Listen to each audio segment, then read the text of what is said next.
નમસ્કાર મિત્રો, સ્વાગત છે આપણી યુટ્યુબ ચેનલ એજ્યુ પ્રવાસની અંદર। તો મિત્રો, આજના વિડીયોની અંદર આપણે વાત કરવી છે સીઆઈએસએફ દ્વારા એક ભરતી આવેલી છે, એટલે કે સેન્ટ્રલ ઇન્ડસ્ટ્રીયલ સિક્યુરિટી ફોર્સ દ્વારા મેલ અને ફિમેલ કેન્ડિડેટ માટે સરસ મજાની ભરતી આવેલી છે। જે ભરતીની આજે આપણે તમામ માહિતી મેળવવાના છીએ। કઈ કઈ પોસ્ટ માટે જગ્યા છે, ઉંમર મર્યાદાની શું જરૂર પડશે, પગાર ધોરણ શું આપવામાં આવશે, પોસ્ટ વાઇઝ કેટલી જગ્યા રહેશે, લાયકાતની શું જરૂર પડશે, કયા ઉમેદવારોને કેટલી ફી ભરવાની થશે, જેવી આ ભરતીને રિલેટિવ તમામ માહિતી આજે આપણે મેળવવાના છીએ। એટલા માટે વિડીયો છે મિત્રો, અંત સુધી જરૂર જોજો અને વિડીયો તમને ગમે તો લાઈક કરજો।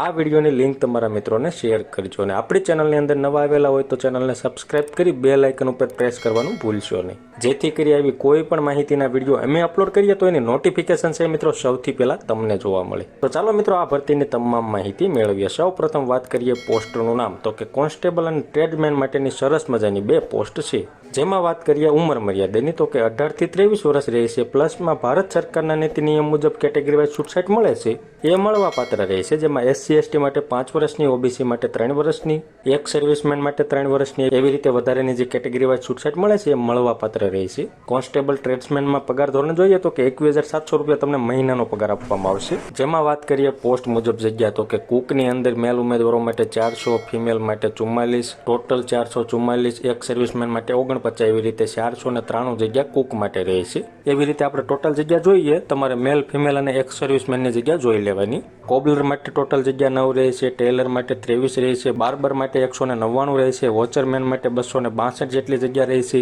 સ્વીપર માટે 152 રહેશે, પેન્ટર માટે 2 રહેશે, કારપેન્ટર માટે 9 રહેશે, ઇલેક્ટ્રિશિયન માટે 4 રહેશે, માળી માટે 4 રહેશે, વેલ્ડર માટે 1 જગ્યા રહેશે, ચાર્જ મશીન માટે 1 રહેશે અને MP એથેન્ડન્ટ માટે 2 રહેશે। એવી રીતે કુલ છે મિત્રો 1162 જગ્યા રહેશે। અને આપણે લાયકાત વિશે વાત કરીએ તો તમે ઓછામાં ઓછું ધોરણ 10 પાસ કરેલું હોય, ત્યારબાદ તમે ITIની અંદર પોસ્ટને અનુરૂપ કોર્સ કરેલો ફરજિયાત હોવો જોઈએ, તો તમે આ પોસ્ટ માટે અરજી કરી શકશો। હવે આપણે વાત કરીએ અરજી કરવાની રીત, તો અરજી છે મિત્રો તમારે ઓનલાઈન કરવાની રહેશે। જેના ફોર્મ છે 5/3/2025 થી ચાલુ થઈ ગયા છે। ફોર્મ ભરવાની છેલ્લી તારીખ 3/4/2025 રહેશે અને ફોર્મ ભરવા માટેની વેબસાઇટ અહીંયા દર્શાવેલી છે CISFrect.in index.php। આ વેબસાઇટ ઉપર જઈ તમારે ઓનલાઈન ફોર્મ ભરવાનું રહેશે। જેમાં આપણે વાત કરીએ અરજી ફીની, તો કે OBC, EWS અને જનરલ કેટેગરીના ઉમેદવારો હોય એને 100 રૂપિયા ફી ભરવાની રહેશે। બાકી SC/ST, એક સર્વિસમેન અને ફિમેલ કેન્ડિડેટ હોય એને કોઈ જાતની ફી ભરવાની નથી અને ફી ભરવાની છે માત્ર ઓનલાઈન મોડ, એટલે કે નેટ બેન્કિંગ, ATM અને UPI ID થી તમારે ફક્ત ઓનલાઈન મોડથી ફી ભરવાની રહેશે।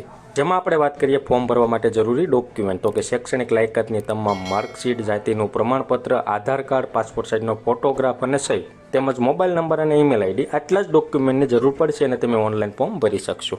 અને મિત્રો, આ ભરતીની તમારે ફૂલ નોટિફિકેશન જોઈતી હોય તો આપણી ટેલિગ્રામ ચેનલ છે એજ્યુ પ્રવાસ નામની, એની લિંક નીચે ડિસ્ક્રિપ્શનમાં આપેલી છે, એના ઉપર ક્લિક કરી તમે આપણી ટેલિગ્રામ ચેનલ જોઈન કરી લેજો। જેમાં અવારનવાર આવતી કોઈ પણ ભરતીની PDF અમે મૂકતા હોઈએ છીએ તો એ તમને સૌથી પહેલા જોવા મળે, એટલા માટે તમે આપણી ટેલિગ્રામ ચેનલ જોઈન કરી લેજો। તો આવી રીતે છે મિત્રો, CISF દ્વારા સરસ મજાની ભરતી આવેલી છે। જે મિત્રો લાયકાત ધરાવતા હોય એવા મિત્રોએ 3/4/2025 સુધીમાં ઓનલાઈન ફોર્મ ભરવાનું રહેશે। તો મિત્રો, માહિતી તમને ગમી હોય, સંતોષકારક લાગી હોય તો વિડીયો લાઈક કરજો અને આ વિડીયોની લિંક તમારા મિત્રોને શેર કરજો। ધન્યવાદ મિત્રો, ખૂબ ખૂબ આભાર।